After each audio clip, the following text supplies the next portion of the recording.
Hello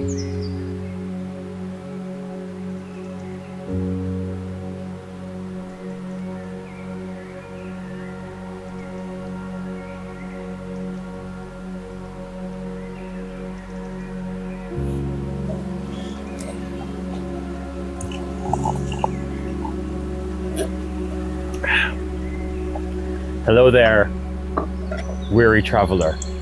Welcome to a quiet spot by the river.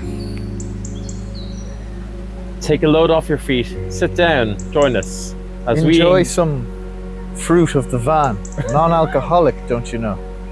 or as the French say, le water. Drink from a gilded cup. Watch. And enjoy as we regale you with some historical discourse on recent events on today's episode of Fake swords.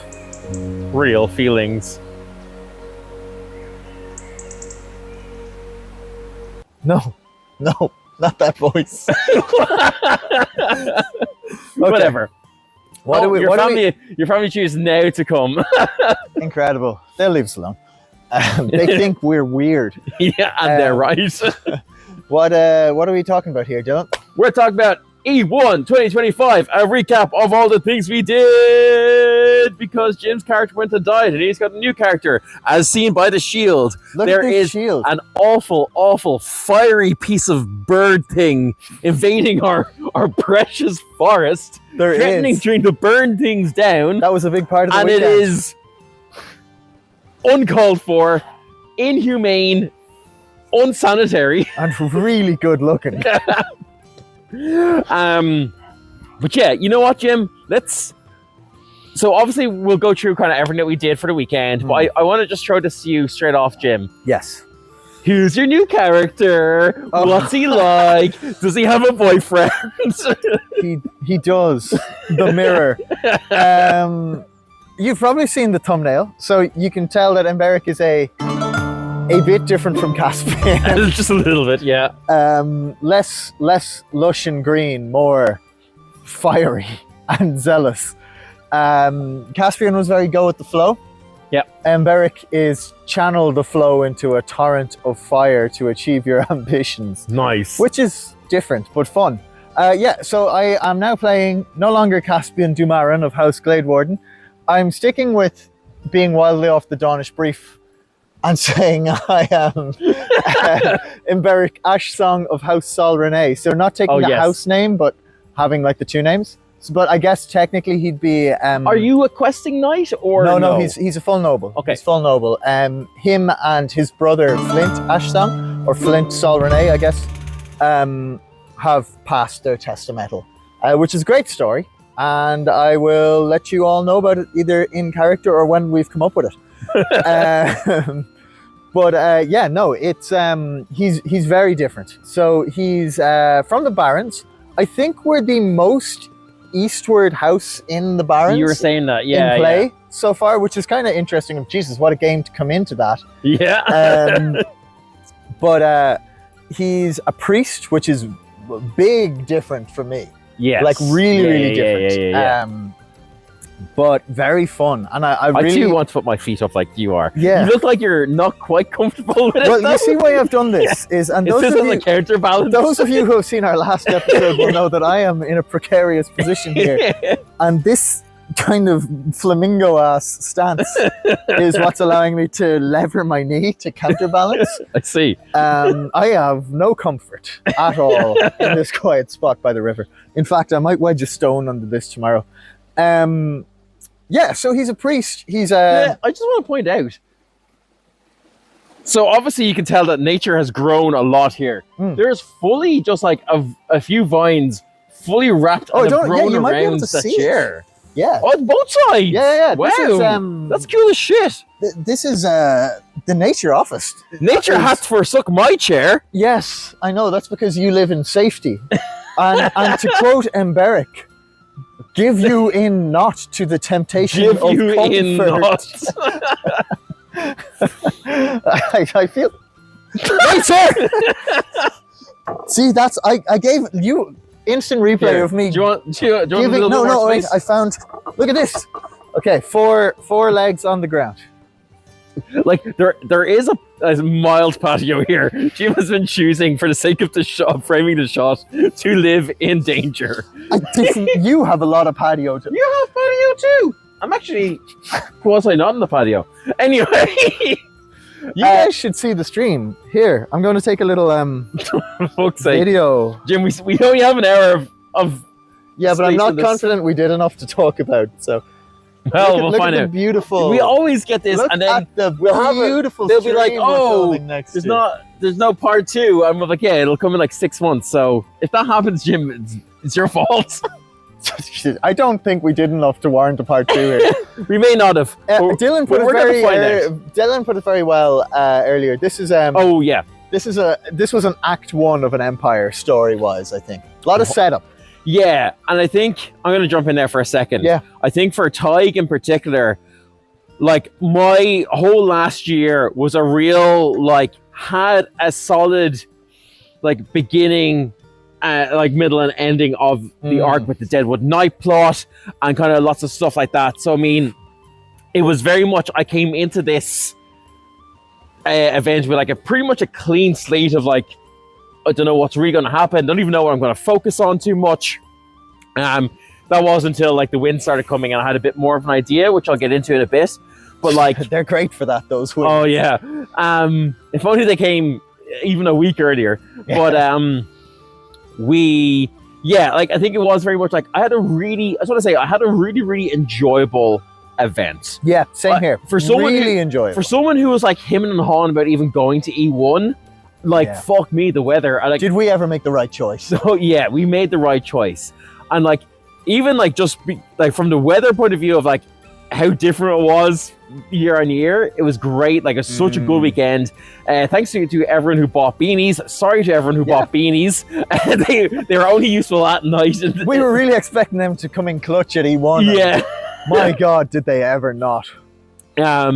So yeah, it's but even apart from that, you know, apart from the weather and it being a nicer weather experience, it was just, yeah, it was a whole, as I said, kind of fresh beginnings. Everything was kind It of did have that vibe, didn't it? yeah, and like obviously like for you, Big for me, obviously. Yeah. Well, it was very much like this is like the sequel to a film. Yeah. Kind of a vibe for me. But yeah, even though, you know, everything was kind of like Act 1 base in terms of like all the introductions and setups, I had a super enjoyable event. I really, really enjoyed this. As I said, for someone who nearly didn't come, I'm glad I came. I'm glad we said, yeah, fuck it, let's do it. Oh, not only was there a lot of the kind of juicy plot to get into from like all the Baron stuff and like all that kind of fallout, that was really, really interesting. Yeah. But then, like, you know, the whole Lance dynamics, having Sol Renee join and stuff was just like really, really cool. And I'm really, really glad, even though there's only like a couple of like big moments or like cinematic moments that happens, like as a overall, I think this is one of my more enjoyable events. Yeah, I think so. Like, I think Ronan and Finton certainly. I didn't make them with Empire in mind. Yeah. Right? Caspian I did to a degree, but I was still learning. And you still grew Caspian a lot, and I kind of found you probably just saw a robin fly across the screen there. Yeah, he hangs out. I like to think it's the spirit of my dog that died last year, because it always hangs around by your grave. Oh. I'm like, hi Faye, whenever I see cute. the robin. See? It watches me do things in the garden. Here's the spirit of my dog that hasn't died yet. Hi, Jenny. Hello. She's after food. Yeah, so Caspian was made to the Dawnish Brief, but I didn't have a specific place for him in the Empire. Yes. If you know what I mean. So I made him. He was very Glade Warden in that way. Yeah, but then with making Emberic, I think it took me 4 characters, 5 because of a funny technicality when I reached God. Oh yeah. I built him to the brief as much as possible, but then also said, and how do I want him to slot into the world, knowing what I know about Empire, which is a question I've never asked myself before in character creation. And I think just that one question took him from being like a new character with a new skin Yeah. to being more a living, breathing part of the Empire and the world of the Empire. And like it's a hard thing to get across, but it made all the difference. Yeah, that's cool.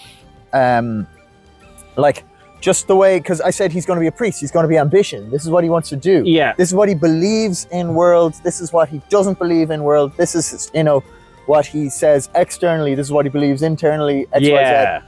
And having all of that framed through what I know about Empire made it so much easier to role play him, because it was like, I have the context to answer these questions. I have the context to have an opinion on this. And you're not searching for an opinion. You just pulled the opinion out of your bag that's pre-prepared. Exactly. Which is cool. Really, really good. And I'd advise everyone to kind of try and do the same. I realize everyone is doing that and it's me who's catching up. But if you are like me and are just like, oh, I want him to be this kind of fighter and I want him to have this skill set and look like this, do an extra step and be like, and this is where he exists in the world, and then draw from the pre-existing lore and sew it into his costume. I think that's so hard to do unless you've become experienced. Yeah, 100%. Like it's,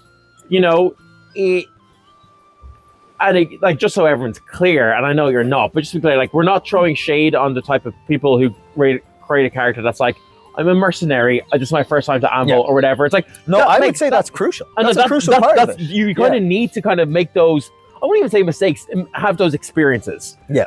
Where it's like, this is what it is. And then, as you said, Jim, I think it's really, really important to be like, okay, all of my OC experiences and knowledge I had, I'm now going to channel into how to make a character now live and breathe. And like, that's something I'm really looking forward to with my next character, I think. So I'll definitely be like... What I would say is, you won't be able to do that with your first character, but make your first character a sponge. If you don't know the stuff, go there and learn it. Like allow yourself to exist in that first character and let it wash over you. And then you'll find, like with Caspian, that kind of stuff will start. Like Caspian started off and he was like, typical fantasy archetype. I'm a monk and I'm a sailor. Yeah. But by the end, he was like, oh, I'm gunning for, protector KP Summer, and I've got this going on in this realm of magic and da da da da. And it's like, you can actually see Caspian being the gradient between me rolling in with a standard fantasy character and then an Empire character, I think on a sooner note, to kind of stay on this kind of topic, we were talking about in our own personal Discord a few days ago of about being a character and how do you stay in character and stuff like that. And I think one of the things that I don't think I really fully appreciated what I was doing until I like vocalized it or like put it into words is like I've also been having that kind of like, okay, I've done all these kind of things with Tadgh, but what do I want to do next? How do I want to position him? And I've been taking, and we talked about this a fair bit in the lead up to it, because I've been kind of like him and hawing. I don't really know where Tadgh is going. And I've been trying to kind of find something that I can dig my teeth into, similar to the Deadwood Knight things that kind of give me a lot of drive and focus, but to try and kind of like grow beyond that and be like, where do I see him going as a character? And if I don't see him going as a character, how can I give him a good send-off, Yeah. And the way we kind of were talking about it was like, if I was the DM, if Tadgh was a character in my game, what sort of situations would I think is narratively satisfying or fulfilling to put him into, or opportunities to present to him or challenges to put him forward to him. So I've been taking that approach to like, okay, here's what I can do. Is there any plot that I can kind of insert myself into? Spoiler alert, there is. But like, I wouldn't have gone for those kind of choices I've made until I've kind of taken, like, without taking that approach. And I think that also ties back into like, because I know more about the game, I know more about what's potentially possible, I know more how everything can kind of fit together. So yeah, all comes with experience. Big time. Yeah. Big time. We're almost somewhat experienced at this game now, Jim. I mean, fucking almost. Almost. I wouldn't say it's good experience. Yeah. I would say we are just the opposite of good experience. We should talk about the event though, because Yes. we only have an hour today. So Let's talk about the event. So, how's your Friday night? fine. Mine was also fine. So, So Friday, there was a bit on Friday. Friday, I think the event was kind of front mounted for me. After midday on the Saturday, I was kind of reactive to everything.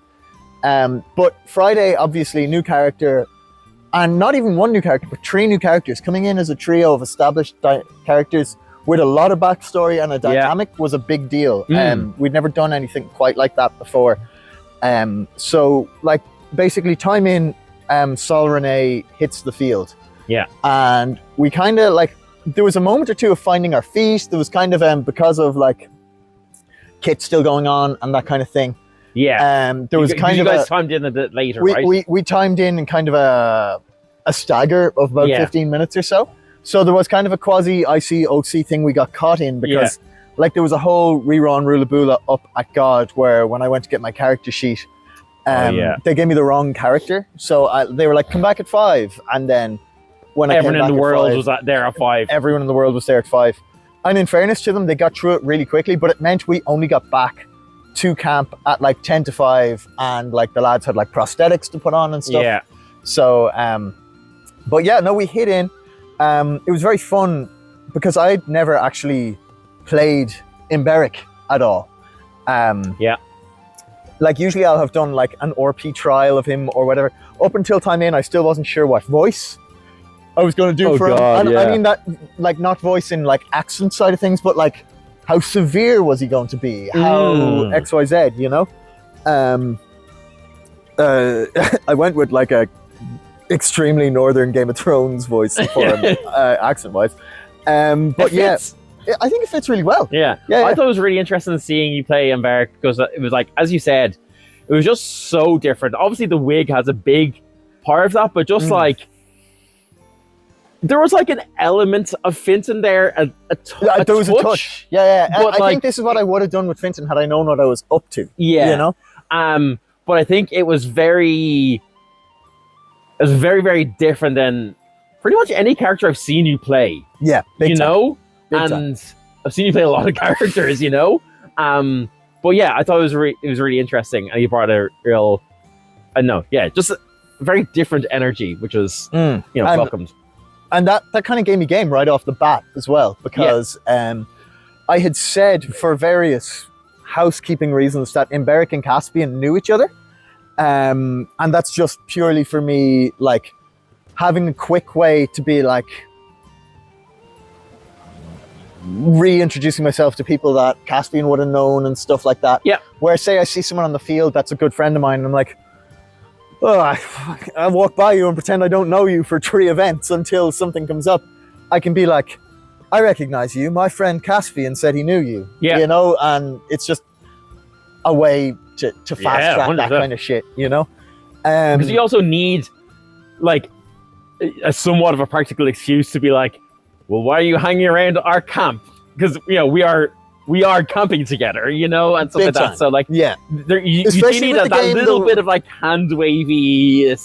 Especially with the way the game played out between Sol Renee and the Lance. It's like, why are we camping with you? Yeah. You know? But yeah, no, that gave me some game right off the bat because I had said that Imberic knew Caspian and you had, and I'm sure you can speak about this first before I get into it, but you had some interesting like Glade Warden roleplay with Oshin. Yes. Okay, I'll talk about that. So, Tadgh is now a politician. He's been fully trained. He went through a 45-minute intensive course from his Yofo. Where basically we were walking towards camp. I saw these guys still kind of OC getting ready. So I was like, okay, so I started off having... Oh, I almost like paused that. Good you didn't. Yeah. First off, also, he's got new hair, but I had new antlers. Oh, yes. Tadgh is a changing now. Shout out to Anna, who's in our Discord server, for giving us the files. Shout out to Jim for printing and painting said antlers. Did great until they broke on Saturday night, which is sad. What are you doing? Gym cam. Okay. Sorry, it's for social media. Go on. When have you ever done anything for social media? Jim is an influencer now. He had a 45-minute crash course. Jim texted me the other day being like, do we have a Fake Swords Facebook page? I was like, yeah, we do.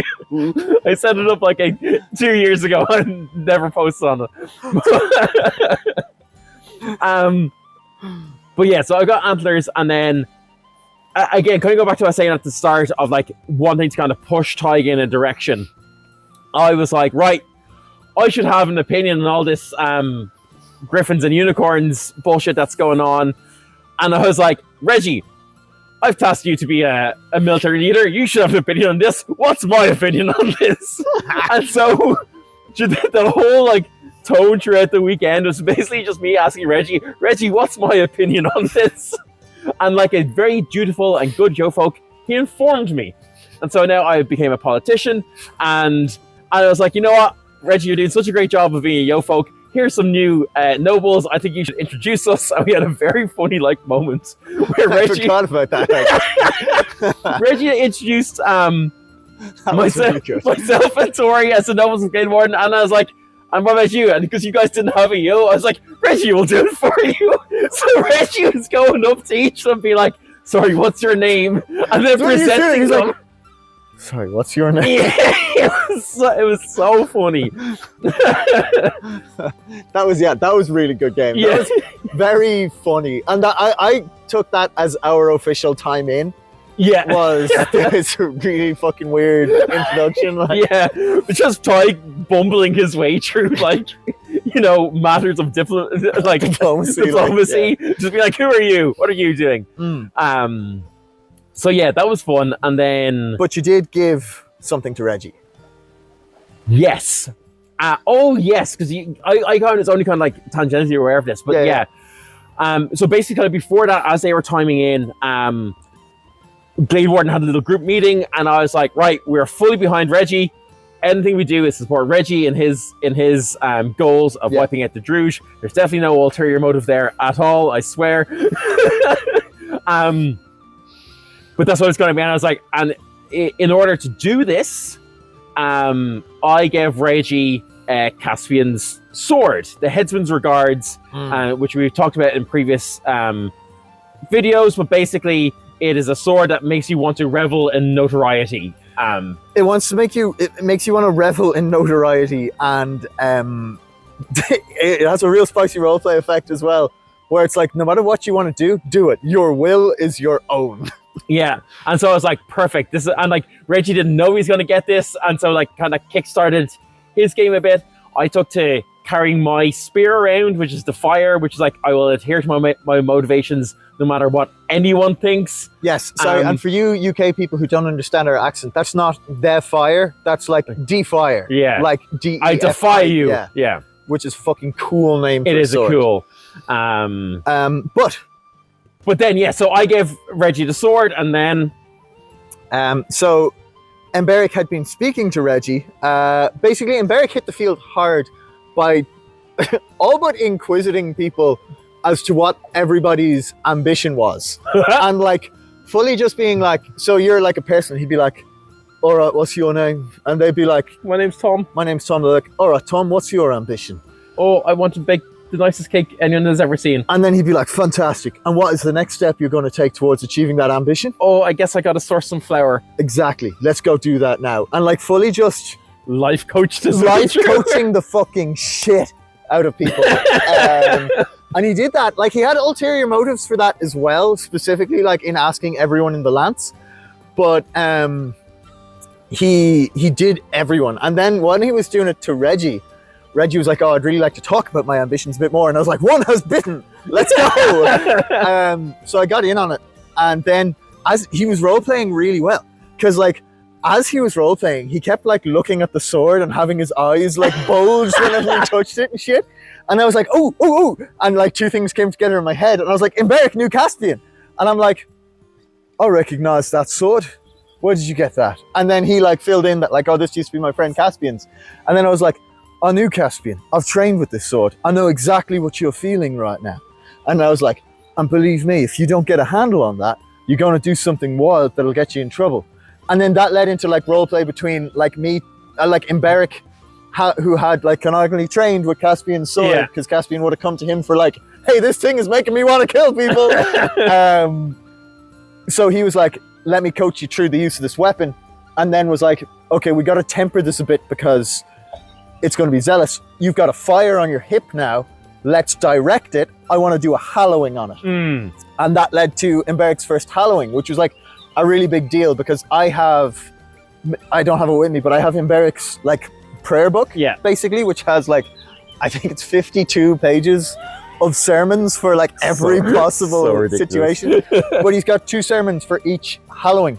I say ridiculous, but like, and I know we've never done this before, but I'm going to give you a rose. We're going to do roses and thorns now. Nice. Like a rose to you for all your sermons. They are all really good, and like everyone appreciated them. About Icy and Nosy, they were very good bits of game. Can I tell you, when I gave the first public sermon, I was bricking around the fire. Was that the first one? That's the first public one, the real big one that I saw you do. That was the one for like the house sword. Oh yeah, I was only half aware of that, so I didn't really see that one. Yeah. I gave so many sermons. I don't know the one you're talking about, but the first big one that I gave was at the muster. Like the first one where I had to like shout it. That was great. Oh yeah, that was like a public one to many people. Yes. Yeah. But like when I gave that, my legs were like, when I finished it, my legs were shaking. Oh yeah. And I was like, whoa, that was a lot of people listening to me just then. I hope this doesn't awaken something in me. I'm joining the Irish political scene. No, but yeah, so I had a hallowing for that blade then. Yes. Basically, I gave him the hallowing of the, I want to say Conqueror. I don't think it is, but I think it was the hallowing of the Conqueror. Whatever. It's like he wants to get people to join him or something, right? He feels driven to get people to join him. So it's like, it starts with like this whole thing about like, oh. It starts with one thing. Yeah, exactly. And I read that out word for word. But yeah, basically I gave him that. And then I was like, it worked really, really well because like I had assessed what he wanted. And then I was like, how can he best achieve this? And what hallowing will align with the way I have to give him? Yeah, because he was like, oh, and I was like, what's the next step in achieving your goal? And he was like, militarily. And I was like, military leaders have followers. I am giving you this hallowing that makes you driven to gain followers. And I was like, oh, that felt really good. And this is what I'm talking about, is like just knowing where he sits in the world and having this resource for him. And I think just fucking fed into it so nicely. And I think that's really kind of like goes to show the importance and the power of like preparation and knowing your abilities, knowing the wiki, knowing the rules, because like if you had come in just as a normal priest, you maybe wouldn't have come to that conclusion. Yeah. You know, or if you had, not as normal, but as a priest like a year ago or a year and a half ago, you know, you wouldn't have had that like, skill set and tools to do it. I would have tried to fucking ad-lib some stupid thing. And like, I know that's not where my strength is with this kind of stuff. You know, because I tried to bond a weapon once as Caspian and it came out like, fine. But this, it was like, here's a sermon that I now know is tailored perfectly to this situation and you. Yeah. And I have 50 of them that I can draw from, you know? As you've said many, many times before in this podcast, the more you put in, the more you get out. The more you get out. Yeah, for sure. But that was really cool. And that kind of put like, for lack of a better word, like fire in my belly for going out and doing more of that. And I did. I gave like 8 or 9 hallowings because he's just like, I'm a life coach for ambition. I want to go out and give people, you know, to help them lay the next stone on the road to achieving their ambition. But I mean, the only other thing that was big for me was at the end. So if you have anything else to talk about on Friday? On Friday, I've got actually a fair bit to talk about Friday. Friday is like my busiest day, I think. Okay. Or it might be not my busiest, but my most impactful day. Yes.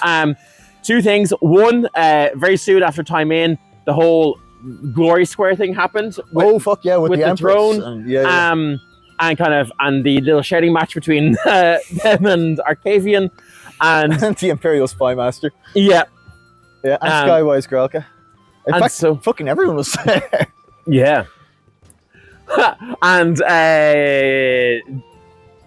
dear Emperor, if you're listening to this, I'm so sorry for the cheeky quip I gave. It was part OC, part IC, and I just, when you see a moment for a joke and you have to take it. It would be rude not to. Yeah.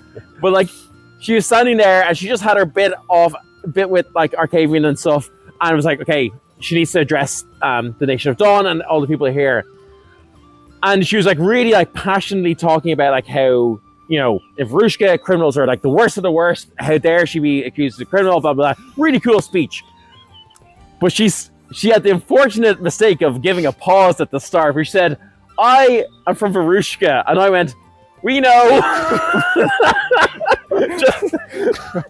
Just, putting my 40 minutes of like political training into use, being like, oh, I know people, like some people in Dawn don't like that you're from Varushka and haven't been Dawnish friendly enough. And the militia person in front of me was trying so hard not to break their shit laughing. That was very funny. Comedically perfect, politically not so. But that's your character. Very, very fucking funny. That whole thing was really good. Yeah, too. It was like cool. Big drama to kick off on. Let's unicorns and griffins thing. Yeah. Neither of us touched on it very much really, at all. Like, I don't know about Glade Warden, but House Solernay firmly came down on the unicorn side of things. If anybody asked them, they had all their talking points and shit. Like, we were happy to debate it till the cows come home. Yeah. That's basically as much as came out of that for us. Yeah, Glade Warden, according to Reggie, were slightly on the side of the unicorns, in that, Reggie was like, no, we feel it was like kind of a dick move to go and do it, but at the same time, we would like the mithril, so we kind of see it, but at the same time, it was more bad than it was good for the nation, so unicorns. Anyway. Let's not get into it. Then I had my meeting with the Stenza of whatever her name title was. I can't remember. I don't know. But basically there was a part of the wind of the people coming to Anvil was one that so there was a Stenza, which is like kind of like, I think it's like the Varushkan version of a troubadour. Cool. Came to Anvil and had an interest in meeting people who had dealt with the Deadwood Knight. So I was like, yo, bet we're there. And so went there. I was a little late getting there because we thought that she might be able to be brought to Dogs. We were supposed to have like a Deadwood Knight ceremony thing to remember the fallen of our order. Didn't make it, so I arrived a couple of minutes late. And so for the majority of the meeting, I was standing behind her. So she did. I say her. I don't know. I'm going to say them. I was standing behind them for the majority of it. And from what I gathered, the Howling Queen was basically like, oh, Deadwood Knight was a lieutenant of mine, but he went rogue. Actually, it's really good. I'm glad that you took him down. If not, I would have had to have done it. Yeah. And as a result of that, was willing to come to the bargaining table as a sovereign to Varushka to be like, okay, here's what we can do. You guys need an army. Give us, if you give me control of all the husks, I will send the husks into the Druge territory. And here's me being like, I don't like the Druge. Oh yes, it's all coming together. And I got a slightly quick sidebar. Another part of my kind of getting into character thing that I've been taking on lately is like trying to fully understand how I can insert myself into a scene with big choices and make big impacts in the game. Because that's what I want to start doing more of. Ver wigs. I mean, yeah, I will probably wear a wig for my next character. Then will you wear wigs? My next character. And so all this while I was kind of sitting there being like, okay, I know Tadgh would want to do something. I want to do something. What am I going to do? And then she started talking about how there's then other potentials of other deals down the line, and all the Varushkans are going all blah, blah, blah, blah, blah, talking about like the details of this deal and all this sort of stuff. And I was like, here's my opportunity. For making sure I still had like my spear in hand, slide around beside them, or like kind of like catty corner from them, and was like, hello, I'm Tadgh. I was the one who killed the Deadwood Knight, so if everything that you're saying is true, you owe me a favor. And when I say you could hear the butts clench of all the Varushkins in the room, like everyone was just like looking at me. What are we doing? Like, what are you doing? Like, I of course elected to not, pay any attention to them because my aura on my spear is like, you don't care, no matter what other people think, you adhere to your motivations. My motivation at that point was get super powerful so that I can help Reggie on his tests of definitely not vengeance. And so I was like, yeah, what can you do to me? And they kind of like, the Stenza kind of laughed it off a bit, and I was like, no. Where's my boon? And then like I had like a lot of issues coming after me, like, it's not an eternal, you can't just demand a boon. And I was like, but I did. It's like, that didn't stop me. And so they took my little name down in the little book, and Tadgh, found dead in the woods. And so yeah, that is I found that out, and then I found out something else that I'm not going to reveal here because it's kind of like an ongoing plot point. That's like, it's not published information about more information about the Howling Queen. As I'm just gonna close out this thread of what I did with this because I think while I'm on it, kind of then led to a lot of game with a few other people. One being Earl Perrin or Enchanter Perrin of House Serenus, who is in the lands, but I haven't had really much of many interactions with. But kind of doing that and kind of basically, again, Tadgh not really caring about what people thought of his motivation, was just walking around being like, Howling Queen knows me a favor. I'm not going to get powerful because of it. And so, yeah, kind of did that. Then, has been talking to people, and there's been a lot of kind of like things put in motion for certain people to come and talk to me about what this might entail and further, which I'm really, really looking forward to exploring as a possibility that might end up, will probably end up terribly for him. But again, I wanted to kind of take the approach of make big choices, and I'm really glad that I did, because I often find it very easy to kind of just sit back and be an observer in a lot of things. And this kind of plot has been like the one thing where I've been like, no, I'm going to go and insert myself in this. Yeah. And I did. And yeah, it's paid off. And I've really enjoyed it. But like, I can't wait to see what comes from that. Oh, me neither. But yeah, then the rest of Friday was, we had a lance meeting. We had a little memorial for our fallen, because obviously it's winter. There was a real weird bit of ICOC kerfudgery there, because Sol Renee have nothing to do with the lance. Yeah, but we're the ones who died. So as players, we were like, that was weird. We were like, we'd really like to go in and see this. But like when we were getting in, people were like, "Why are you here?" Because we fucking died. Which was really strange and jarring, like, to be emotionally completely disconnected from it. But it's about like the most emotional moment of the last year for you, like, Yeah, that is crazy. Yeah. For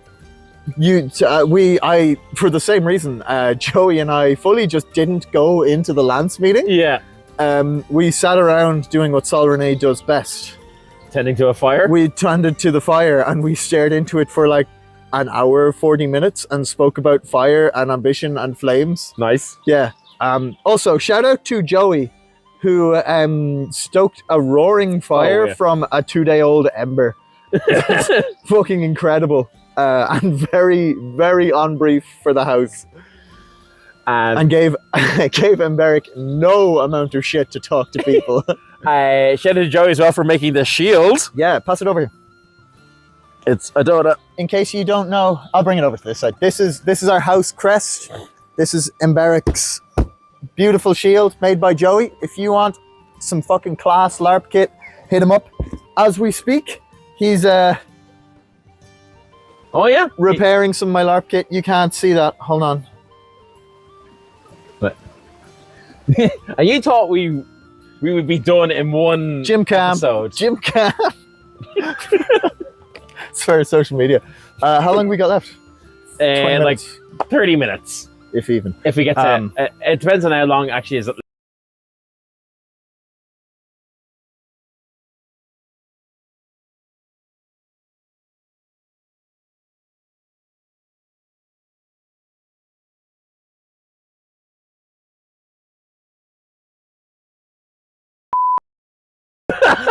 We have 30 minutes 51 and 30 minutes? 30 minutes. Perfect. Exactly what I said. And I've redone the exposure because it was getting a bit dark. Yeah. I can tell because it's getting dark. I use my powers of perception. Use my powers of being in the outside. Yeah. It's not as bright as it was earlier. Right. Yes. So the Lance meeting happened. I wasn't in there. Do you want to talk about it? Honestly, there's not a whole lot to talk about. We had a bit of... So after that, go on. We had like Leoric had organized a memorial, which was nice. All the earls spoke. A few other people kind of spoke about the dead, what we're going to do, how we're going to go forward. And then we had an actual Lance meeting about the battle, which was like it was just a combat briefing. It was not a whole lot to speak about. It's nice having Percival back as our Lance commander. He always does a great job at kind of like playing that character very well. He knows his stuff. Yeah. It is. Go away, dead fly. Yeah, it's like a dead fly. I was trying to touch that fly. Well, you shouldn't. It's dead. It's in the fly labyrinth now. Which is awful place. But there was not a whole lot else on the Friday, I don't think, anyway. Well, no, sorry, I have one more thing on the Friday, which was a big character moment for House Sol Renee. Sure. Was, so our backstory, won't go into it, but basically, there was an evil father, went mad, wiped out the house. There was a good mother, sacrificed herself to save us, XYZ. Typical fantasy stuff, you know? Yeah. But Tash got a really nice sword made by Dragon Armories, and we had this bit of plot that we wanted to get across the line where it was the mother's sword, which had been broken defending us. Of course. So we went out into the ruins, XYZ, you know, beat Daddy up, took back the bits of the sword, and Flint. So we basically, Flint had gotten the bits of the sword. Yes. So we had a really nice sermon just after it got dark around the fire. And you called it the Flame of the East. Yes. And Uru.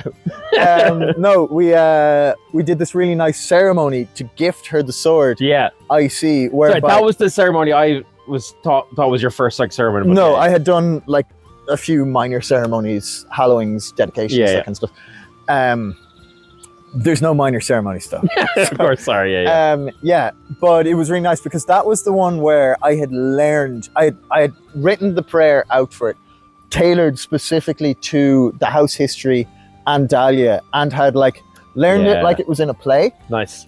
Which is the first time I've done something like that in Empire as well. So like, there's a big difference between being like, you know, read a line, project a line, read a line, project a line, which I'm trying to learn as many as I can, but you know, a gym can only learn 4 moves. So to be able to take the sword and then go in and be like, oh, this is more than steel, this is memory, and go into what amounted to like a 3 or 4 minute long monologue about like gifting the sword and how it's now, you know, her burden to reforge the house and all this with all this like really flourish shit. All the while Joey was like reforging it in the fire and then handed it to me, who handed it to her. And as I hallowed it, named it, and it was just like a really nice. It was understated. What was the name of it again? Emberguard. Yeah. Solid name. Solid name. The whole thing being is like that we're the only remaining embers of the house, and it's her job to keep us safe and stoke it and rebuild the house and all this. Put a good bit of deal of thought into it, Joey and I. Nice. But that was a big cool moment, and again, like kind of shaky coming out of it because I'm like, this is so outside my comfort zone, you know. But that's kind of it on Saturday, I think. Or Friday, and then on Saturday, Jim almost got eaten by a shark. Yes, I have one note here for this, and it is shark time. Shark time.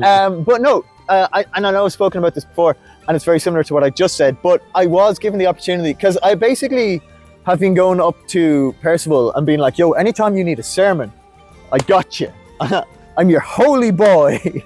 And I had a couple of, I'd done out about 8 prayers from musters. Yeah. And I said, look, I've got a really good one before we kick off here, especially because we're going into something with a negative roleplay effect. And he was like, we need people hallowed, and we need people dedicated.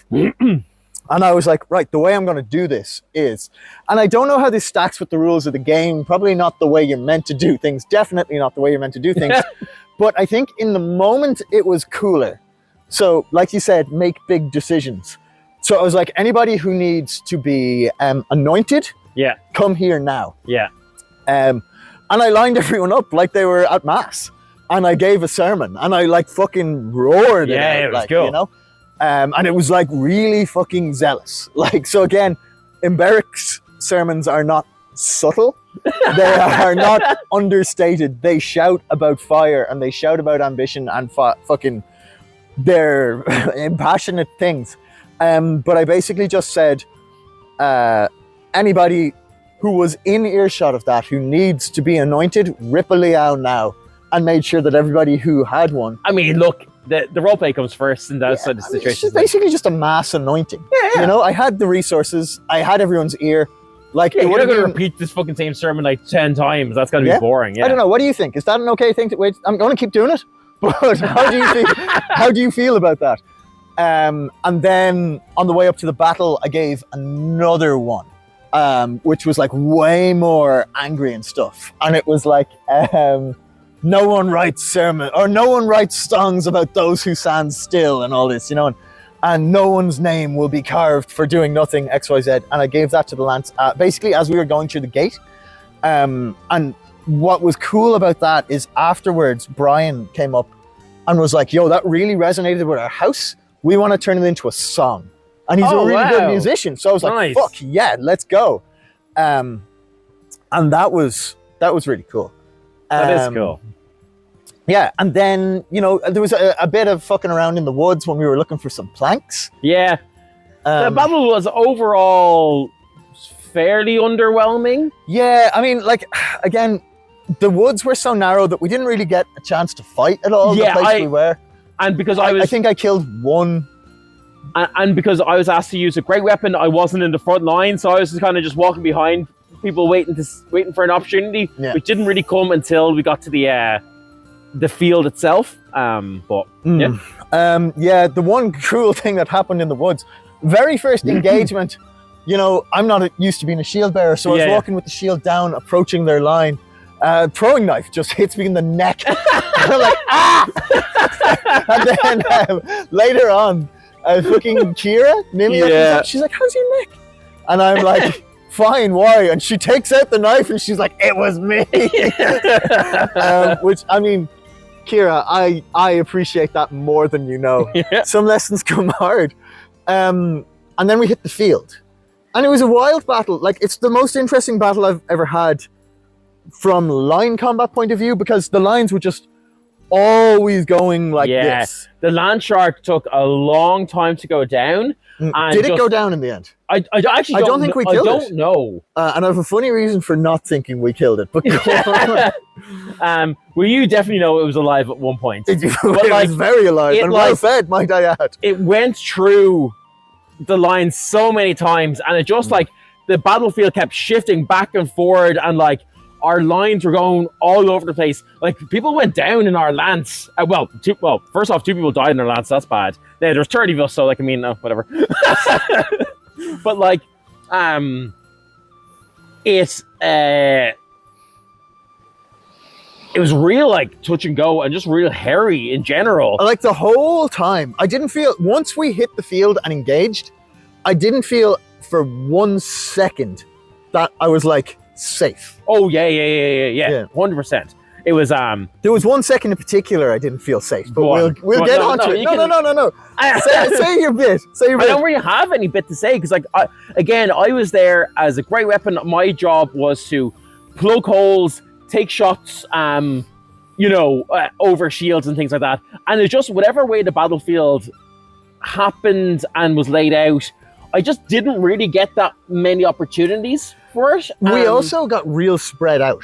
Like, because I don't think our lance has always done well, like, in the middle ground. Like, not fully stretched out and not super condensed, but when we can get 4 or 5 shields next to each other. We're also, because there was 30 of us on the field, we're used to only maybe being like 16 to 20 at most, which is like a lot more, as you said, more compact, a lot more easier to deal with, and for our commander to direct us. But yeah, when we have to go and like control an area, and it's like woo, and we get all fucking slinky winky, as opposed to just reinforcing one bit of the line. Yeah, we composed about 30% of the Dawnish line. Yeah. Which is a very different way than what we're used to fighting and operating and stuff. So yeah, but anyway, we're actually kind of running out of time a little bit. So on to... basically, Emberic had two very shaky and you also look moments. so cold. I'm getting there. It's just the remembrance to it. So I had two really shaky moments. The first was the line had gotten so split. It was just Dahlia and I fighting, and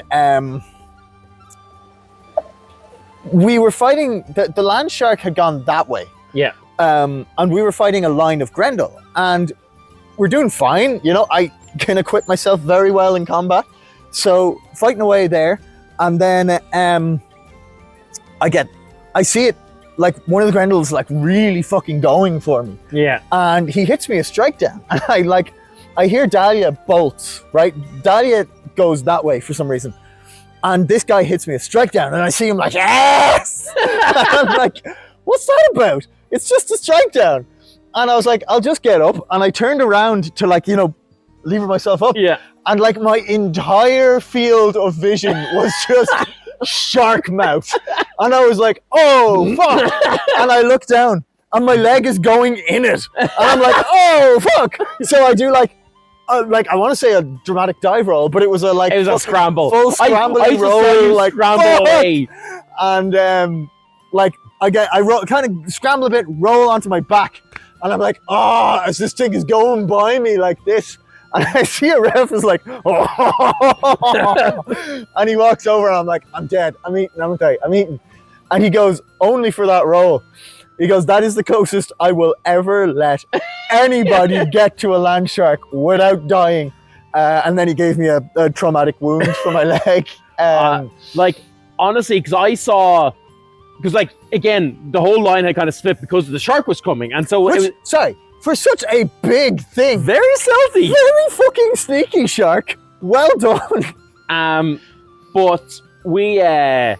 So we kind of the lines had broke, and I was like looking to reform, look over to the left to where the shark was, and I just see Jim being like, wow! And I was like, oh no, he hasn't even made it 6 hours into his new character. And honestly, had the ref declared that you're dead, I couldn't have argued. I was like, yeah, no, you got eaten. As it stands, canonically, Pendior reattached somebody else's leg, so he doesn't even have his left leg anymore. And or his right leg, I should say. There's a very funny headcanon I have that he's got like a Captain Hook ass relationship with this shark. That he's like, somewhere out there is the shark that took my leg. Yeah, but no, fucking... And then, not 15 minutes later, the Lance was pushing to get some downed members. Yeah. And the line went like this. So the line is fighting like this, and then this one overextended. Yeah. And there was a big gap here, and I saw the Grendel flooding in this way. And I was like, oh, fuck, I got to make a big presence of myself here until the line can knit itself back together. And I started, and I was doing real well, because apparently a sword and a hammer and a shield is fucking real easy to not die with. So I started stunting on people. And instead of just fighting like I should have, I was fucking flourishing the hammer around and shit. Yeah. And it was working, because anyone I was doing it to was stepping back. But then there was a bush Grendel, and they jumped out with, again, strike down, the thing that kills gyms. Canonically, 3 times I have died to strike downs. 2 times, and then a shark. And then just pikes, just fucking pikes. And I was trying to crawl away, and I kind of crawled back towards where I could see Dahlia, and the ref was like, how many hit points do you have, player? And I was like, 7. And he's like, you've taken 16 strikes, player. Die where you are. And I was like, yes. And then Dahlia ran over and didn't use the stay with me that she had. Instead, went and found a medic who healed me with some herbs. And I was like, orcs are getting closer. Oh no, this roleplay is taking so long, and the orcs are there. But eventually it got back up. was fine for the rest of the battle. Played a little safer because I feel like fate was gunning for me. Yeah. But yeah, and that was it. We got back. I gave another, again, because I had it, a funeral service in my book. And then the only other thing, I know you've got a lot more going on on Saturday, so I'll just say my last little bit is that I met, reintroduced myself to Lady Anira, who let him hold Adelmar's Claw, which is like a relic of the Empire, which was a really big deal for him. And then basically we stood around to watch the Whispers, which meant nothing to us. So it was a big deal for him in that he had judged the living of the Lance, and he was letting what the Lance's dead say about it be the final conclusion he drew on whether the Lance was worthy or not. How did that go, Dylan? Well, okay, so we have like 15 minutes. I'm gonna kind of speed run this. Yes. So Saturday during the day, obviously we came back from the battle. As I said, I don't really have many good stories from the battle, so I'll skip that. Kind of stumbled across the Inquisition of Arcavian and then the Trial. Also watched the Tourney of Remembrance, which is real fun because everyone kind of like puts on these like. Do you know I've never seen that? It's actually really fun. It's because everyone puts on these like very like over the top theatrical depictions of like the one that they've chosen the guys as. Yeah. Like someone fully did the go for the eyes boo thing and threw a fake hamster at someone, which meant that they could get the kill. Was fucking hilarious. But yeah, so there's just like a load of like cool fun moments from that. And then the trials started happening. So I ended up just sitting there, and like they went on for ages. So yeah, like that was like 2 hours. And I didn't really have anything else going on, and so I was like, I'm happy to just kind of sit here because similar to how previously like we went and saw the coronation of the Emperor, I was like, this is a big moment. Same with Matilda Fisher's execution. I was like, this is a big moment. I OC want to see this. Yeah, and so I was like, yeah, fuck it, I'm just gonna watch. I don't care. Even if Tadgh's not super interested, I am. So I'm gonna blur those lines. Yeah. And then we had the Whispers. It was probably like the next big thing. All this to say as well, there was also a night skirmish on Saturday night that we were preparing for as well. So I had the Whispers, which went badly. Sorry to say, everybody involved did phenomenally. It was really good, and everybody just fucking sold it and acted so well. It was a really... Sorry, can I give a shout out before this? We have 12 minutes left, Real quick, before that, there were two great Whispers. Oh, yes. There was the guy... Hugh Farrier, really solid acting throughout, but one of the best things I've ever seen in Empire and really good character work was there was a character getting whispered called Keystone, and they brought him out, and I think he was a martyr, but he was a mage, I think, in life, or some kind of scholar. So he came out and he's like, what's going on? I can't see anything. It's dark. I can hear whispers. This is the whispers through the Black Gate. I have information you need. I don't have much time. Get a pen and paper. Here's the shit. And just played that his character was like, I know what's going on. I know it's shit, but I have information I need to get across. And went boom, boom, boom, boom, boom, boom, boom, boom, boom, boom, boom, boom, boom, boom, boom, boom, boom, boom, boom, boom. Here's everything I saw. Here's everything I speculated. Here's the shit I think I saw but wasn't sure. Now, family, I love you. Somebody said something and he's like, yes, you found the will then. Okay. Boom, boom, boom, boom, boom, boom, boom. And I was like, that is what a nerd would do. Yeah. Like, that's fucking great. Really, Keystone, I don't know who you are or who you were, but you were fantastic and one of my heroes. Well done. Okay. I don't even know if it was Keystone. I think it was. 11 minutes. I got to power through this super quick. Go. Basically, right. So, Meredith got whispered. So Tash came out in Meredith's kit, carrying the remnants of the Emerald Lance banner, which is a really great touch. Unfortunately, because the guys in the ritual, in the Regio, were having such a intense emotional roleplay scene, the voices were lowered, which is great because for them doing it makes perfect sense that they're having this real intense one-on-one thing. Unfortunately and sadly, it meant that I couldn't really hear a lot of it. Oh. Hey buddy, what's up?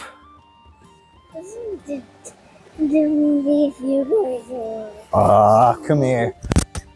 Will you be jump? Okay, so Tash came out as Meredith, dead.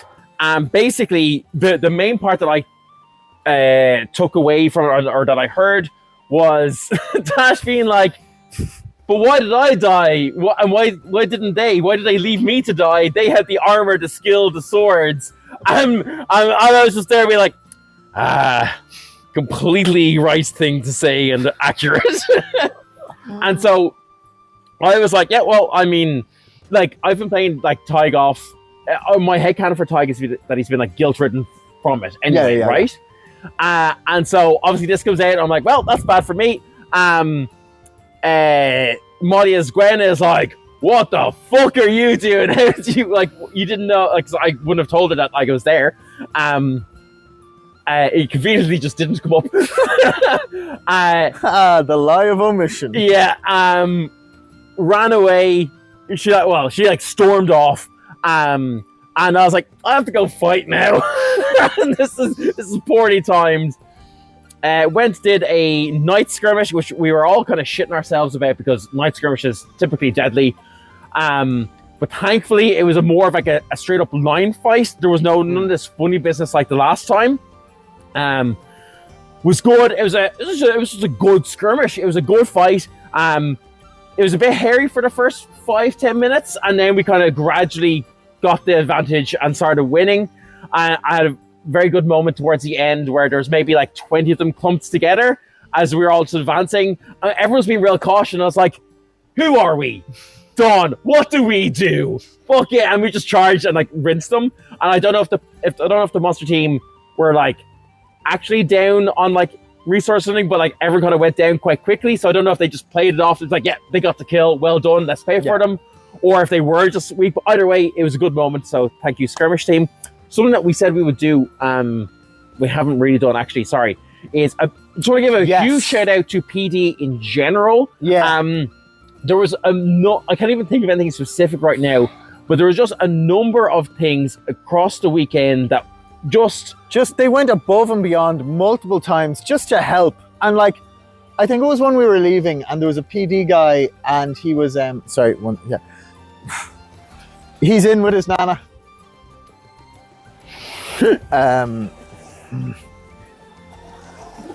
Right, so we were, where were we? Yes, we were leaving, and just after a really good weekend, there was a PD employee, just gave us like a real big friendly smile and a wave as we were going out the gate. And it's like, these guys are unbelievable. Like, so many of them are volunteers. Yeah. And they just go out of their way to put on this unbelievably cool event for everyone. Yeah. And they just nail it every time. I can't imagine the work that goes into organizing Empire. And just from a player welfare point of view, from a event organization point of view, they do a really, really good job, and they deserve to be credited and thanked for it. So thank you. You do a great job. Well done.